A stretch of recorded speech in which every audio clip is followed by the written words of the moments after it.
어느 작은 마을에 태어나고 자란 나는 도시에서의 생활이 지루해질 때면 가끔씩 고향으로 돌아가 조용한 밤을 보내곤 했다. 그 마을은 산과 강으로 둘러싸인 아름다운 곳이었지만 사람들 사이에서는 오래된 전설이 내려오고 있었다. 그 전설에 따르면 마을 근처 산속에는 해가 지고 나면 절대로 들어가서는 안 되는 금기의 숲이 있다고 했다.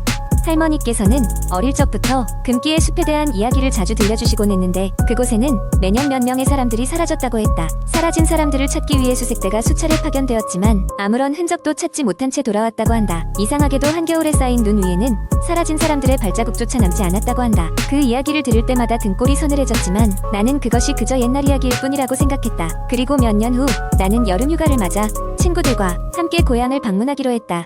그곳의 시원한 계곡과 맑은 공기를 즐기기 위한 여행이었다. 밤이 되면 마을의 전통주택에서 마당을 사용해 바비큐 파티를 하며 고기를 구워 먹고 낮에는 계곡에서 수영을 하며 여름을 만끽했다. 어느 날 저녁 술이 조금 들어간 우리는 금기의 숲에 대한 이야기를 나누게 되었다.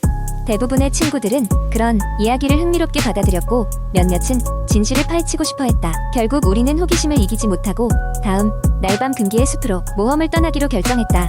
이른 저녁 우리는 손전등과 약간의 생존 장비를 챙겨 숲으로 향했다. 숲 입구에 도착했을 때 이미 해가 저물어가고 있어서 숲속은 어둠으로 가득 찼다. 조심스레 발걸음을 내디디며 숲으로 들어섰고 이내 나무들로 둘러싸여 불길한 기운이 감돌기 시작했다. 걸음을 계속할수록 숲은 더욱더 깊어졌고 한 치 앞도 보이지 않을 만큼 어두워졌다. 친구들과의 농담도 점차 줄어들고 숲 안의 정적만이 우리를 감쌌다. 그때 멀지 않은 곳에서 떨어지는 물소리가 들려왔다. 우리는 그 소리를 따라 걷기 시작했고 얼마 지나지 않아 작은 폭포와 연못을 발견했다. 그런데 연못 주변에는 누군가 남겨둔 흔적들이 보이기 시작했다. 오래된 신발, 찢어진 옷감, 그리고 더 깊은 곳에서는 녹이 슬고 부서진 손목시계가 발견되었다. 우리는 서로 눈을 마주쳤고 그 순간 숲의 공기가 얼어붙는 듯했다. 갑자기 숲속 깊은 곳에서 낯선 발걸음 소리가 우리 쪽으로 다가오는 것이 느껴졌다. 우리는 공포에 사로잡혀 소리가 나는 방향을 보았고 점점 가까워지는 발소리에 모두 엉거주춤 뒷걸음질을 쳤다. 그 소리의 주인이 모습을 드러냈을 때 우리는 그 자리에서 얼어붙었다. 형체를 알아볼 수 없는 그림자 같은 존재가 숲속 어둠 속에서 서서히 다가오고 있었다. 친구들 중 한 명이 공포에 질려 소리를 지르며 달아나기 시작했지만 그와 동시에 그림자는 빠르게 다가와 그의 뒤를 쫓았다. 우리는 더 이상 거기에 머물러 있을 수 없었고 본능적으로 숲을 빠져나가기 위해 고군분투했다. 모든 것이 혼란스러웠고 방향 감각이 상실된 채 계속 달렸다.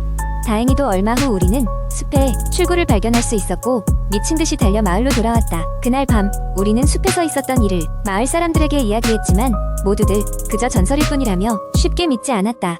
그러나 우리는 맹세코 그날의 공포를 잊을 수 없었고 그 이후로 다시는 금기의 숲에 들어가려 하지 않았다. 이제도 여름이 되면 그곳에서 사라져간 사람들의 이야기가 마을 사람들의 입에 오르내리고 있다. 몇 년이 흐른 뒤에도 그 숲은 여전히 금기의 장소로 남아있었고 그날의 경험은 우리 모두에게 잊을 수 없는 공포로 남았다. 두 번째 이야기. 어느 날 밤 나는 인터넷을 서핑하다가 한국의한 커뮤니티 사이트에서 유명한 공포 게시물을 발견하게 되었다. 그 게시물은 사라진 친구와의 재회라는 제목이 붙어 있었고 수많은 댓글과 추천을 받으며 사람들을 오싹하게 만들고 있었다. 글쓴이는 10년 전 대학 시절 겪은 일이라고 이야기를 시작했다. 그 당시 그는 지방의 한 대학에 다니고 있었고 자취방을 구해 혼자 살고 있었다. 그해 여름방학, 그는 특별한 계획이 없어 방학 동안 학교 근처에 머물기로 했다. 그에게는 같은 학과 친구인 지훈이라는 절친한 친구가 있었는데 지훈은 방학이 시작하자마자 고향으로 돌아갔다. 그런데 이상하게도 방학 중간에 지훈으로부터의 연락이 끊기기 시작했고 전화도 받지 않고 메시지도 회신하지 않았다. 걱정이 된 글쓴이는 다른 친구들에게 물어봤지만 아무도 지훈의 소식을 아는 사람이 없었다. 방학이 끝나고 개강이 되어도 지훈은 학교에 돌아오지 않았다.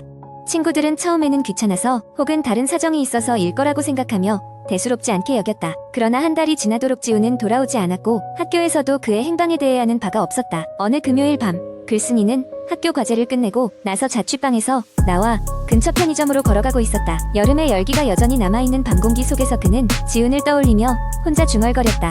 지훈아, 대체 어디 간 거야? 그 순간 그의 뒤에서 익숙한 목소리가 들려왔다. 이거 참 반갑네. 오랜만이야. 깜짝 놀라 뒤돌아본 그는 지훈이 서 있는 것을 발견했다. 하지만 뭐랄까 그 모습이 조금 이상했다. 지훈은 여느 때처럼 웃고 있었지만 얼굴이 창백하고 말투도 어딘가 모르게 기계적이었다. 글쓴이는 그 자리에서 얼어붙었지만 지훈은 아무렇지 않다는 듯이 글쓴이에게 이렇게 말했다. 나 좀 따라와. 보여줄 게 있어.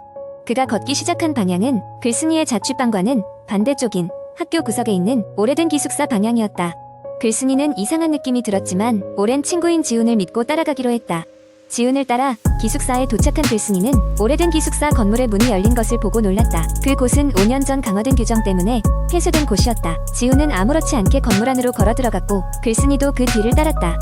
건물 내부는 오래되었지만 깨끗하게 유지된 상태였다.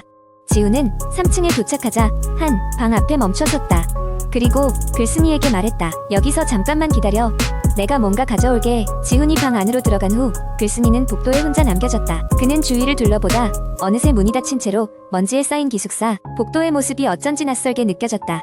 그때 문득 문에 붙어있는 한 장의 종이가 그의 눈에 띄었다. 그것은 그 기숙사에 살던 학생들의 명단이었고 마지막에는 지훈의 이름이 적혀 있었다. 그리고 그 옆에 작게 실종이라는 단어가 적혀 있었다. 순간 공포감이 그를 휘감았다.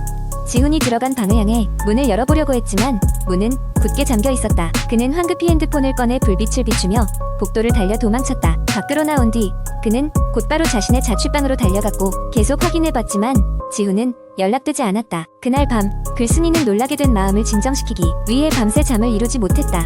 그 사건 이후 그는 지훈을 다시는 만나지 못했고 학교에서도 그의 행방은 여전히 밝혀지지 않았다. 그 기숙사는 여전히 폐쇄된 채로 입소문만 무성했다. 몇몇 학생들은 밤에 그 기숙사 주변을 지나가다 창문 너머로 누군가 서 있는 것을 보았다고 이야기를 나눴다. 그 후로도 기숙사에 관한 괴담은 계속해서 전해졌지만 아무도 그것이 진실인지 알지 못했고 글쓴이는 그저 아련한 기억 속에 지훈의 모습을 떠올리며 가끔씩 그 밤을 되뇌곤 했다. 세 번째 이야기. 서울의 한적한 도심 외곽에 위치한 오래된 아파트 단지. 그곳은 처음에는 사람들로 북적였지만 시간이 지나면서 점차 낡아져가고 세입자들이 하나 둘씩 떠나가게 되었습니다. 남아있는 사람들은 이웃집 누군가가 밤마다 소름 끼치는 소리를 낸다는 이야기를 전해 듣게 되었습니다. 주인공 민수는 이 이야기를 친구들로부터 들었습니다. 그는 겁이 많은 성격이었으나 친구들 앞에서 강한 모습을 보이기 위해 그 소문의 진실을 파헤치기로 마음먹었습니다.